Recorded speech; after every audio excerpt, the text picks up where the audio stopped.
Pemirsa, tentunya masih bersama dengan kami dalam Berita Lampung.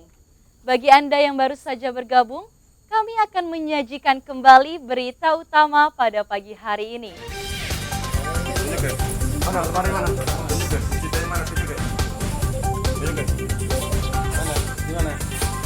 Kawanan pencuri motor di Pringsewu ditangkap.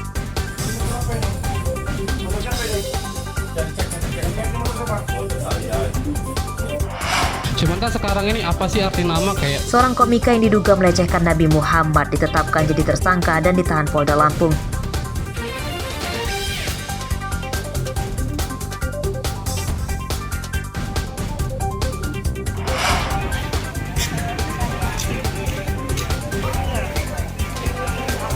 Harga bahan pokok dan sayur mayur di Lampung Barat kian melambung.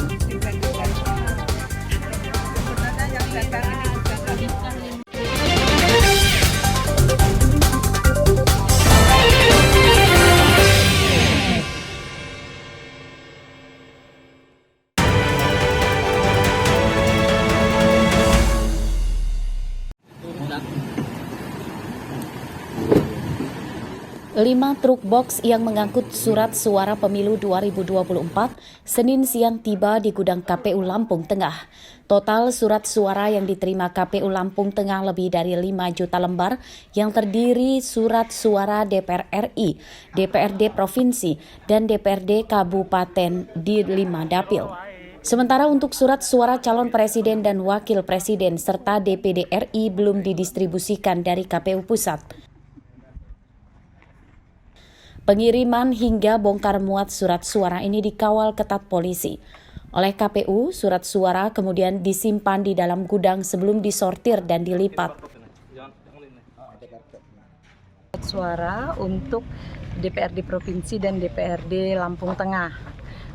Kebutuhan surat suaranya keseluruhan untuk Lampung Tengah ini 5.211.860 untuk surat suaranya.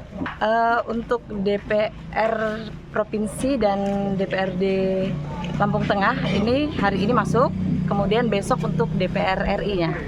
Penyimpanan surat suara di gudang KPU dijaga ketat polisi selama 24 jam.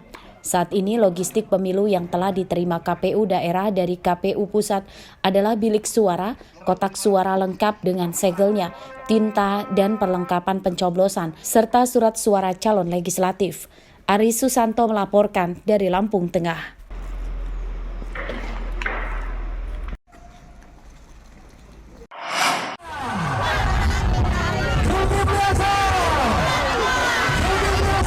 Kampanye oleh tim pemenangan calon presiden dan wakil presiden di Lampung terus bergulir. Senin siang, Partai Amanat Nasional atau PAN menggelar kampanye terbuka di Desa Nambadadi, Kecamatan Terbanggi Besar, Lampung Tengah.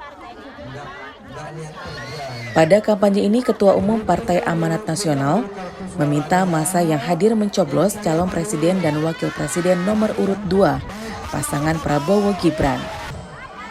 Jika terpilih, maka keduanya akan melanjutkan pembangunan di tanah air yang pro-rakyat. Pada kampanye ini, Zulkifli Hasan juga mengajak warga gembira ria, berjoget goyang gemoy yang diiringi lagu PAN. Partai PAN mengagendakan akan menggelar kampanye serupa di 20 lokasi di Lampung. 20 acara ya. Kita minta 50, tapi rata-rata bisa 100, bisa sampai 200 ya. Saya mintanya tiap tempat 50 cukup, karena kampanyenya kecil-kecil aja, gak usah masak. Pada pencalonannya di pemilu 2024, pasangan Prabowo Gibran didukung oleh sejumlah partai besar. Di antaranya adalah Gerindra, Golkar, PAN, dan Demokrat. Arsadi Saputra melaporkan dari Lampung Tengah.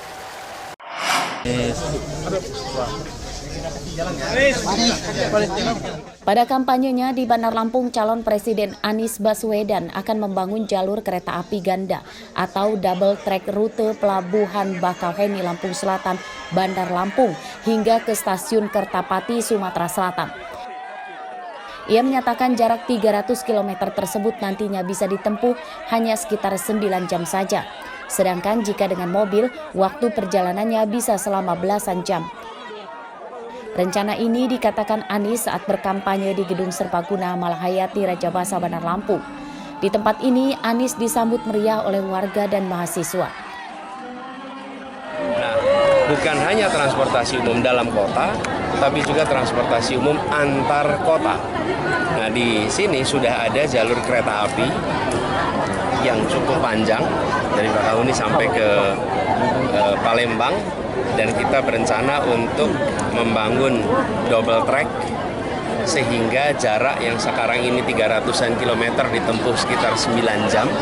Dengan ada double track, insya Allah akan bisa ditempuh dengan lebih cepat.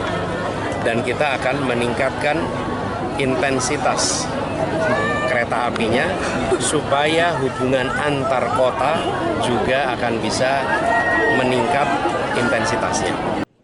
Selain berkampanye, Anies juga jadi imam sholat zuhur di Masjid Ad-Du'a, Bandar Lampung. Anies memimpin doa untuk masyarakat Palestina supaya bisa terhindar dari mara bahaya.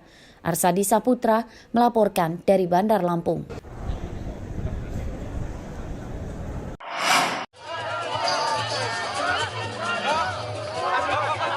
Kedatangan calon Presiden Ganjar Pranowo di lapangan Desa Nambah Dadi, Kecamatan Terbanggi Besar, Lampung Tengah beberapa waktu lalu disambut meriah ribuan warga dan para penggiat seni kuda lumping dan reog. Mereka berdesakan supaya bisa bersalaman dan berfoto dengan Ganjar. Di tempat ini, Ganjar membagikan bibit padi dan jagung kepada warga dan menonton pentas kuda lumping dan reog.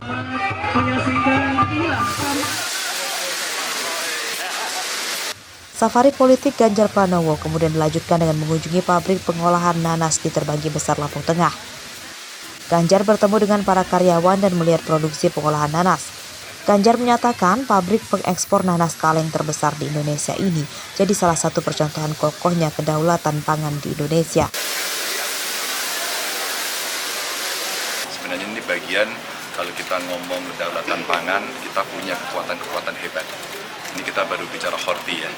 Nanti saya pasti akan ketemu lagi mereka pemain sawit, petani sawit ya. Terus kemudian proteksi, regulasi yang mesti disiapkan, politik tarif ya di tingkat dunia yang kemudian mereka akan bisa menjadi produk-produk kebanggaan nasional yang kompetitif. Selama di Lampung, Ganjar Pranowo menemui sopir, nelayan, uskup, dan simpatisan serta tim relawan pemenangan. Ari Susanto melaporkan dari Lampung Tengah.